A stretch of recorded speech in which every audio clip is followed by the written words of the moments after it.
Welcome to Kids Studio. Like, share and subscribe to my channel.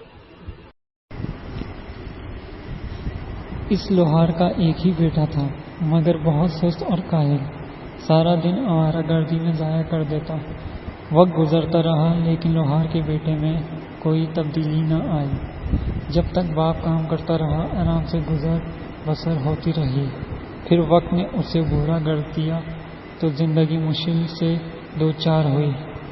ایک دن لوہار پریشانی کے عالم میں بیوی سے مخاطب ہوا، ہم پر لعنت ہے کہ ہم نے ایک ایسا بیٹا جو جوان کیا جو کسی کام کا نہیں اور کاہل اور نکھٹو ہے۔ سوچو ذرا، اب بھی اگر اس نے کام نہ کیا تو ہم کھائیں گے کہاں سے؟ میں بوڑھا اور لاچار ہو گیا ہوں، مجھ سے کچھ نہیں ہوتا، لیکن اب بھی وقت ہے، اسے کہو کوئی کام سیکھے اور پیسہ کمائے۔ آج ہی سے کام شروع کر دے ورنہ زندگی بڑی مشکل ہو جائے گی۔ لوہار نے اپنی بات ختم کی تو اس کی بیوی پریشان ہو گئی۔ وہ جانتی تھی کہ اس کا بیٹا اس قابل ہے ہی نہیں کہ کچھ کر سکے، پیسہ کمانا تو بہت دور کی بات ہے۔ سوچ بچار کے بعد اس نے تنہائی میں بیٹے کو ایک سکہ دیا اور کہا کہ دن کا زیادہ تر حصہ باہر گزار دو، شام کو گھر آ کر اپنے باپ کو سکہ دینا اور کہنا کہ تم نے یہ کمایا ہے۔ کاہل بیٹے نے ویسے ہی کیا جیسا ماں نے بتایا تھا۔ شام کو جب وہ گھر لوٹا تو اس نے سکہ باپ کو دیا تو باپ نے سکہ لے کر انگلیوں میں گھمایا اور چولہے میں جھونک دیا اور غصے سے بولا، یہ سکہ تم نے اپنی محنت سے نہیں کمایا۔ بیٹا خاموش ہو گیا کیونکہ وہ سمجھا کہ باپ کو حقیقت کا علم ہو گیا ہے۔ دوسرے دن ماں نے بیٹے کو ایک سکہ دیا اور کہا کہ گھر سے نکل جاؤ اور سارا دن بھاگ دوڑ میں گزار دو، شام کو تمہارے چہرے پہ تھکاوٹ ہوگی تو تمہارے باپ کو یقین آ جائے گا کہ یہ سکہ تم نے اپنی محنت سے کمایا ہے۔ بیٹے نے ویسے ہی کیا اور شام کو سکہ باپ کے ہاتھ میں تھما دیا۔ اس نے چند لمحے سکہ انگلیوں میں گھمایا اور اسے بھی چولہے میں جھونک دیا اور سختی سے بولا، تم نے پھر مجھے دھوکہ دینے کی کوشش کی، یہ سکہ تمہاری محنت کی کمائی کا نہیں۔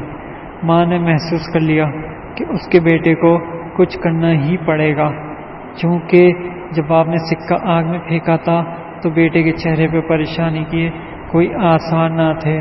اگر یہ سکہ اس نے اپنی محنت کی کمائی سے کمایا ہوتا تو وہ پریشان ہو جاتا۔ ماں نے بیٹے کو سمجھایا، اب تم جان چکے ہوگے اپنے باپ کو بے وقوف نہیں بنا سکتے، اسے مزید تکلیف مت دو، جاؤ کوئی کام ڈھونڈو، یہ پرواہ نہیں کہ تم کتنے پیسے کماتے ہو، جو بھی کما کر لاؤ باپ کو دو اور اسے بتاؤ کہ تم اپنے پاؤں پہ کھڑے ہو گئے ہو۔ بیٹا خاموشی سے چلا گیا اور ہفتے پھر مختلف جگہوں پر کام کیا۔ جب اپنی محنت سے کچھ پیسہ اکٹھا کر لیا تو اس نے باپ کو لا کر دیے۔ باپ نے سکے مٹھی میں لیے اور گھمائے اور پھر انہیں آگ میں جھونک دیا اور بولا، مجھے یقین نہیں آتا کہ یہ تمہاری ہی کمائی ہے کہ نہیں۔ بیٹے نے جب یہ سنا تو آگ کی طرف بڑھا اور غصے کے عالم میں بولا، یہ آپ نے کیا کیا؟ میں نے ہفتے بھر صبح سے شام تک محنت مزدوری کی، یہ پیسے اکٹھے کیے اور آپ نے آگ میں پھینک دیے۔ باپ نے بیٹے کی طرف دیکھا اور مسکرا کر کہنے لگا، اب مجھے یقین آ گیا کہ سکے تم نے اپنی محنت سے ہی کمائے ہیں۔ جو سکے تمہیں بغیر محنت کے ملے انہیں آگ میں پھینکنے سے تمہیں کوئی تکلیف نہیں ہوئی، مگر اپنی محنت سے کمائے گئے سکوں کی خاطر آگ میں ہاتھ ڈالنے سے بھی گریز نہیں کیا۔ ہمیں اس کہانی سے یہ سبق ملتا ہے کہ محنت میں ہی عظمت ہے۔